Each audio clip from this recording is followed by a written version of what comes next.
Logo, National Park Service. Text, Yellow-billed loons in a changing Arctic, a migration story. A loon swims. Every spring, yellow-billed loons make an incredible journey from the coastal waters of Asia, southern Alaska, and British Columbia to the pristine tundra wetlands of the North American Arctic. Loons fly from Japan to Alaska. The sparkling freshwater lakes scattered across northern Alaska and Canada are teeming with fish and provide a perfect haven for nesting and rearing chicks. Nest in the shallows. But migration is a dangerous undertaking. Threats loom along migration routes and on both wintering and nesting areas for this international species of concern. While the North American population of loons has remained stable in the past, there are some new threats that could pose issues in the future. Loons bob on the water. Waves roll in. It's springtime in the Yellow Sea. Pairs of loons are embellished with black and white checkered breeding plumage as they prepare for their long flight to the Arctic. They fly northeast from Asia. Loons forage in both marine and freshwater environments. Alaska and Canada, with extensive coastline and tundra habitats, provide access to both. Despite their graceful movements on water, these large-bodied divers are slow and clumsy on land. A loon trips. Their powerful webbed feet propel them through the water with ease, but are not well adapted for walking on the tundra. They swim underwater. For this reason, they prefer very large, deep bodies of water with sturdy, grassy shores to build their nests and stay protected from predators. These ideal nesting spots are limited. All species of loons engage in intense competition on breeding lakes. Yellow-billed loons are fierce defenders and will use their sharp, dagger-like bills to chase, wound, and even kill their opponents. A loon chases another on the water surface. Once a breeding territory is established, pairs of loons return faithfully year after year to defend and breed on their lake once again. A pair of loons swims. A particular lake may be occupied by the same pair of loons for over a decade, as these loons begin breeding at 4 to 7 years old and may live to be 20 years old or more. Although devotion to their breeding grounds comes at a cost, the reluctance to search for new lake locations reduces the likelihood of an adult Alaskan loon to ever mate with a loon from another population. Because these loons don't often interbreed, the variability in the gene pool remains low, and the population can be at a greater risk when exposed to environmental challenges. Roads through wetlands. Over the course of the summer, pairs of yellow-billed loons will devote all of their energy to protecting, feeding, and rearing their young. 1 or 2 brown speckled eggs are laid, and after about 28 days, dark fuzzy chicks emerge. Loon chicks depend heavily on their parents for the first few weeks of their lives.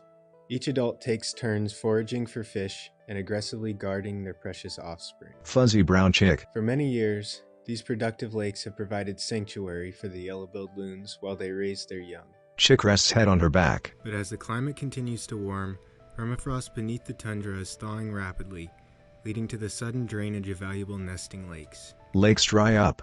While some drying and reforming of lakes is normal, larger lakes are draining completely and much faster than in the past. Lake with dry patches. Along with the threats of habitat loss on their breeding grounds, loons may be exposed to high concentrations of environmental contaminants that collect within freshwater bodies. Mercury atoms. Contaminants, such as methylmercury, increase in concentration at each step of the food web. Since loons are top predators in their aquatic ecosystem, they can end up with the highest levels of mercury poisoning. Food chain chart with loon on top. The air is getting colder and days are getting shorter as yellow-billed loons once again prepare to make the grand journey south. A loon takes off. The stunning checkered pattern worn by adults will transform into a drab gray and white plumage. Most loons nesting in Alaska follow the coast south and then head west to their wintering areas near northern Japan in the Yellow Sea. During their migration, loons come in contact with large fishing vessels and many end up as accidental bycatch in fishing nets. Dead loons wrapped in nets.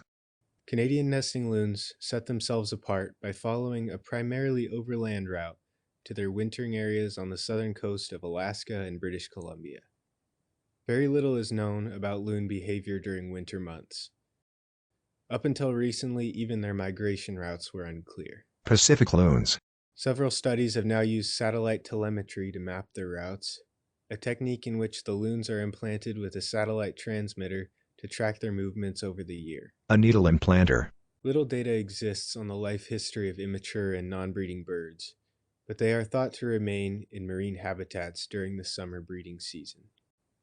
Sadly, not all wintering areas provide safety from environmental contaminants. Runoff water. In fact, the potential for exposure is greater due to the increased pollution and closer proximity to human infrastructure in these densely populated regions of the globe. A metropolis on the sea. As sea ice declines across polar regions, vessel traffic in the Bering Strait and both Bering and Chukchi seas continues to rise and increase the likelihood of industrial spills. Oil leaks from ships in the ocean.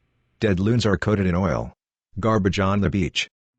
Over a lifetime, exposure to global contaminants at breeding and wintering areas can threaten the health of these long-lived birds. Contaminants build up inside a loon. Alaska is home to the entire U.S. breeding population of this international species of concern. Loons in the snow. Only about 3,000 birds nest in Alaska. A flock. For perspective, the smallest NFL stadium in the U.S. can seat 60,000 people. Stadium surrounds flock. About 500 birds nest on and around the Seward Peninsula, an area with 2 national park lands. Map of Alaska. Bering Land Bridge National Preserve and Cape Krusenstern National Monument. Loons that persistently return to these nesting areas are protected under the Alaska National Interest Lands Conservation Act. However, the greater proportion of Alaska's population of loons breeds in the National Petroleum Reserve Alaska, an area slated for oil and gas development. Mining rigs. Increasing human activity around breeding and wintering grounds, perpetual change in the Arctic landscape, and extremely low crossover of populations constantly put the yellow-billed loon's adaptive capabilities to the test. Threats loom on the horizon for the magnificent yellow-billed loon, a rare beauty of remote northern oceans and tundra wetlands. Though they are incredibly resilient, are they tough enough to survive an uncertain future? A black and white checkered wing loon floats in the water and looks around. Text: the challenges yellow-billed loons face may feel overwhelming, but there are simple things you can do locally to help loons globally. Reduce your plastic waste by investing in reusable items such as glass water bottles, metal straws, fabric shopping bags, etc. Recycle plastic and pick up trash, especially fishing line that could entangle and hurt loons. Use alternatives to lead sinkers and lead shot that are toxic and fatal when ingested by loons and other wildlife. Get the word out. A huge thank you to all of our partners who continue to work together to understand the status of yellow-billed loon populations in Alaska. Continued science communication, monitoring, and conservation efforts will contribute to the preservation of yellow-billed loons for generations to come. We acknowledge that the lands of Bering Land Bridge National Park and Preserve, Cape Krusenstern National Monument, and the National Petroleum Reserve, Alaska, are located on the ancestral and unceded territories of the Inupiat peoples. The Inupiat peoples have held a relationship to this land for countless generations. We thank these indigenous communities for their long-held traditions of stewardship, and for their partnership in conservation of lands for future generations. Credits: Yellow-billed loons in a changing Arctic, a migration story, presented by National Park Service, co-produced by U.S. Fish and Wildlife Service, Alaska Conservation Foundation. Production: Justin Terzi. Producer, writer, narrator, Delaney Vinson. Producer, writer, editor, Patrick Navel. Producer, assistant writer, Melanie Flom. Executive producer, writer, Devdarm Khalsa. Production manager, assistant writers Stacia Backenstow, Brian Uerkach, Damara Zeller, Debbie Negro. Videography, Devdarm Khalsa. Projects in motion, National Park Service Sean Taviba, Stacia Backenstow, Melanie Flom, Sam Burnitz and Sam talked to formerly of Alaska Teen Media Institute, Andrew Kennedy. Credits continue.